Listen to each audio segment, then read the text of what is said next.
بسم اللہ الرحمن الرحیم۔ شروع کرتی ہوں اللہ کے نام سے جو بڑا مہربان نہایت رحم والا ہے۔ یہ واقعہ حاتم تائی اور ایک غریب لکڑہارے کا ہے۔ حاتم تائی یمن کے ایک تے نامی قبیلے کا سردار تھا۔ حاتم تائی اپنی سخاوت کی وجہ سے بہت مشہور تھا۔ اس کی سخاوت اور خدمت خلق کے چرچے دور دور تک پھیلے ہوئے تھے۔ اس زمانے میں عرب کا حکمران نوفل تھا۔ اسے جب پتہ چلا کہ ہر طرف حاتم تائی کی سخاوت کے چرچے ہیں، ہر کوئی اس کی اچائی اور نیکی کے گن گا رہا ہے، ہر ضرورت مند اپنی ضرورت پوری کرنے کے لیے حاتم کے پاس جاتا ہے، تو پھر بادشاہ حاتم تائی کا دشمن بن گیا، کیونکہ ہر کوئی بادشاہ کی بجائے حاتم تائی کی تعریف کیا کرتا تھا۔ تو بس یہی وجہ تھی کہ وہ بادشاہ حاتم تائی سے حسد کرنے لگا، اور اسی حسد کی وجہ سے اس نے حاتم تائی کو ختم کرنے کا منصوبہ بنا لیا، اور یوں اس نے اپنی فوج لے کر حاتم تائی کے علاقے پر حملہ کر دیا۔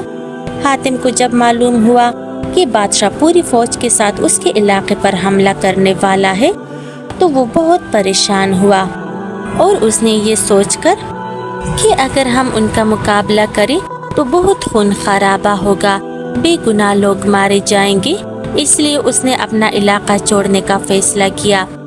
وہ اپنا شہر چھوڑ کر پہاڑوں میں جا کر چھپ گیا۔ جب بادشاہ اپنی فوج کے ساتھ شہر میں داخل ہوا تو کسی نے بھی اس کی فوج کا مقابلہ نہیں کیا، کیونکہ حاتم تائی اپنا شہر چھوڑ کر چلا گیا تھا۔ بادشاہ نے حاتم تائی کا تمام مال و اسباب لوٹ لیا، اور ساتھ ہی ساتھ اس نے یہ اعلان بھی کیا کہ جو کوئی حاتم تائی کو ڈھونڈ کر لائے اسے بہت بڑا انعام دیا جائے گا۔ حاتم تائی نے پہاڑ کی ایک کوہ میں پناہ لی تھی۔ ایک دن اسی کوہ کے قریب ایک بوڑھا لکڑہارا اور اس کی بیوی لکڑیاں کاٹ رہے تھے۔ وہ بہت غریب تھے اور مشکل سے زندگی بسر کر رہے تھے۔ روز روز کی اس محنت و مشقت سے تنگ آئی ہوئی لکڑہارے کی بیوی حسرت سے بولی، کاش حاتم تائی ہمارے ہاتھ لگ جاتا تو ہم اسے بادشاہ کے سامنے پیش کرتے، پھر ہمیں انعام ملتا، اور پھر روز روز کی اس مصیبت سے ہماری جان چھوٹ جاتی۔ لکڑہارے نے کہا، فضول باتیں مت سوچو، ہماری اتنی قسمت کہاں کہ حاتم ہمارے ہاتھ لگ جائے اور پھر ہم انعام حاصل کر کے آرام سے زندگی بسر کریں۔ ہماری قسمت میں تو یہی لکھا ہے کہ ہم جنگل سے لکڑیاں کاٹے، سر پر رکھ کر شہر لے جائیں اور پھر ان کو بیچ کر اپنا پیٹ بھر لے۔ حاتم تائی کو کے اندر بیٹا یہ سب سن رہا تھا۔ وہ یہ سوچ کر دل میں بہت خوش ہوا کہ چلو اس بے سر و سامانے کی حالت میں بھی کسی کے کام آ سکتا ہوں۔ چنانچہ وہ کوہ سے باہر نکل آیا اور ان میاں بیوی سے کہا، میں ہی حاتم تائی ہوں، مجھے بادشاہ کے پاس لے چلے اور انعام حاصل کرے۔ جلدی کرو، اگر کسی اور نے دیکھ لیا مجھے تو پھر تم لوگ ہاتھ ملتے رہ جاؤ گے۔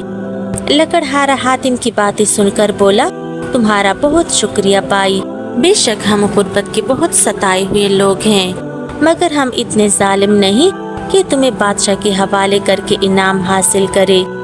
ہم اسی طرح محنت و مشقت کر کے زندگی گزار لیں گے، اپنے آرام کی خاطر ہم یہ ظلم نہیں کر سکتے۔ حاتم بولا، اے بھائی، یہ ظلم کیسے ہوا؟ آپ مجھے زبردستی تو بادشاہ کے پاس نہیں لے جا رہے نا، میں خود اپنی مرضی سے جا رہا ہوں۔ مجھ پر تمہارا بہت احسان ہوگا کہ تم مجھے نیکی اور خدمت خلق کا موقع دو گے۔ حاتم نے ان کو راضی کرنے کی بہت کوشش کی، لیکن لکڑہارا کسی بھی صورت نہ مانا۔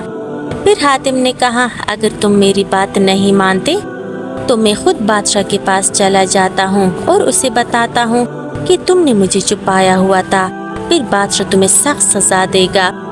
ابھی لکڑہارا اور حاتم اسی گفتگو میں مصروف تھے کہ کچھ اور لوگ حاتم کو تلاش کرتے کرتے ادھر آ پہنچے۔ انہوں نے حاتم کو پکڑ کر اسے بادشاہ کے پاس لے گئے۔ وہ لکڑہارا اور اس کی بیوی بھی ان لوگوں کے پیچھے چل پڑے۔ بادشاہ کے دربار میں پہنچ کر ہر شخص یہی دعویٰ کر رہا تھا کہ حاتم کو اس نے پکڑا ہے اور وہی انعام کا مستحق ہے۔ اتنے سارے دعوے داروں کی وجہ سے بادشاہ کے لیے فیصلہ کرنا مشکل ہو گیا کہ حاتم کو آخر کس نے پکڑا ہے اور انعام کا مستحق کون ہے۔ پھر بادشاہ نے حاتم سے کہا، حاتم تم ہی بتانا